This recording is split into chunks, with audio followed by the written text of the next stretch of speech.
Brought to you by Penguin Random House Canada. The Homemade God, written and read by me, Rachel Joyce.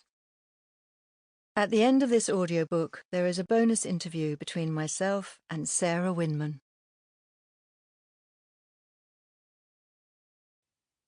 For Paul, as always. A lake is Earth's eye, looking into which the beholder measures the depth of his own nature.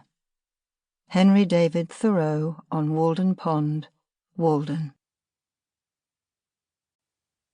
Prologue. That was the summer they wore flip-flops. Everywhere they went, they wore them.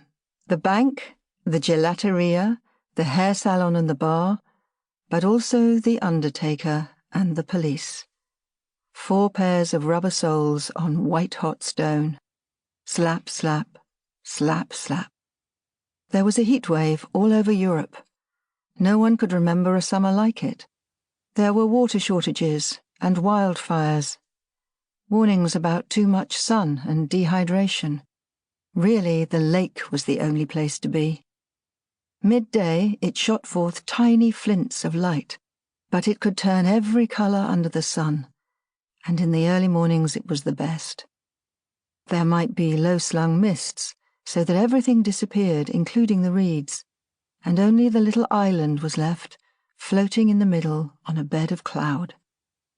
Or on a clear day, the water was a piece of glass, with a deep blue sky inside it, fringed on all sides by hills, an upside-down island growing out of the one on top, and swallows skimming beneath the surface. At night, the dark smelt of sweetened cypress, with all the lights across the mainland breaking out like low stars.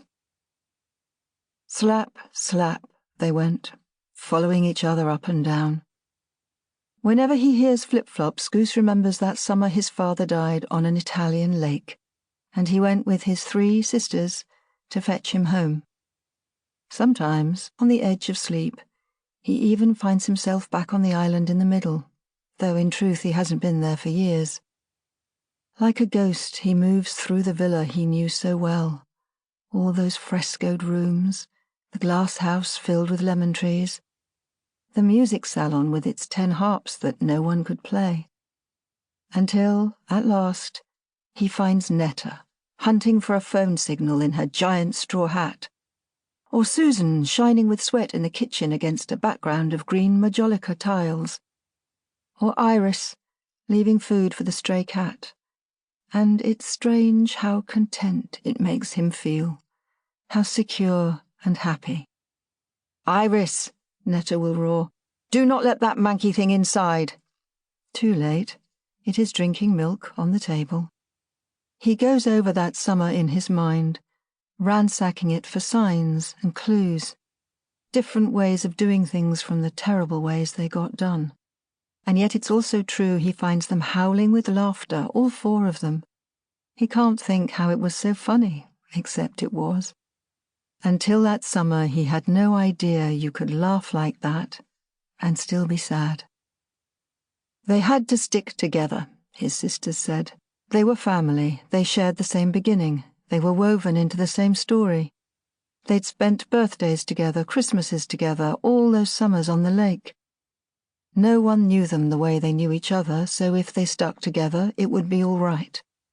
They would fetch their father's body and find his last painting.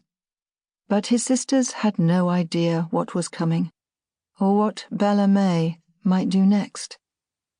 They had no idea that trying to stay close would be the one thing that finally split them apart, as if she had crawled inside hairline fractures they could not see, and pushed them so far that one crack joined with another, then another, until everything broke like a shattered pot.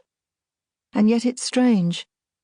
To this day, Goose is still not sure who she was. Not really. An innocent, a grifter, worse. Even the hyphen in the middle of her name suggests not one person, but 2 at the very least, holding hands. If only he had been different, strong and unbending like his father, he might have stopped things before it was too late. He could still be with his sisters now.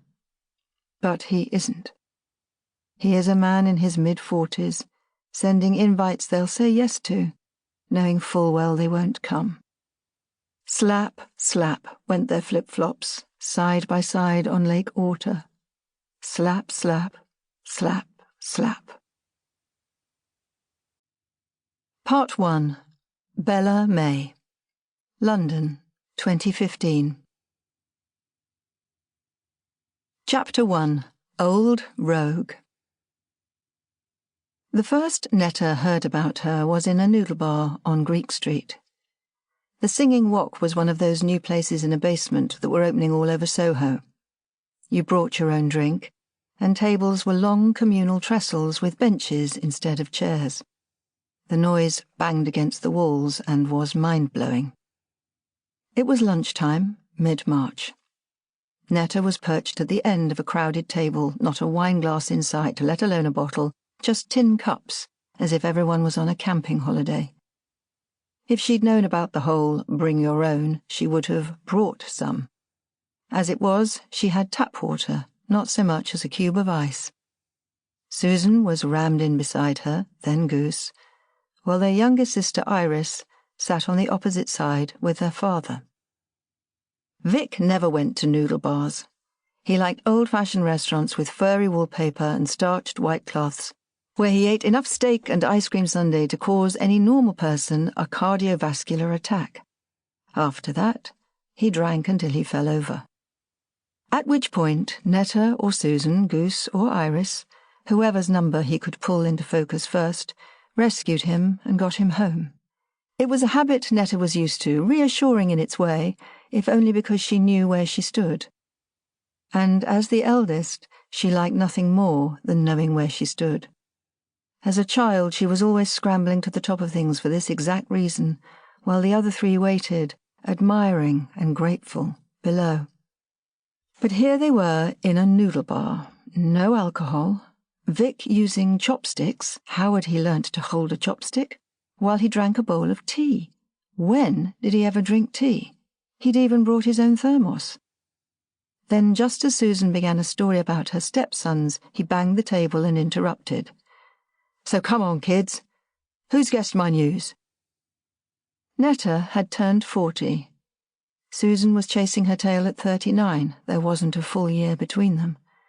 Gustav, but they all called him Goose because as a boy he could never say his own name, was 36, while Iris was 7 years younger than Netta at 33.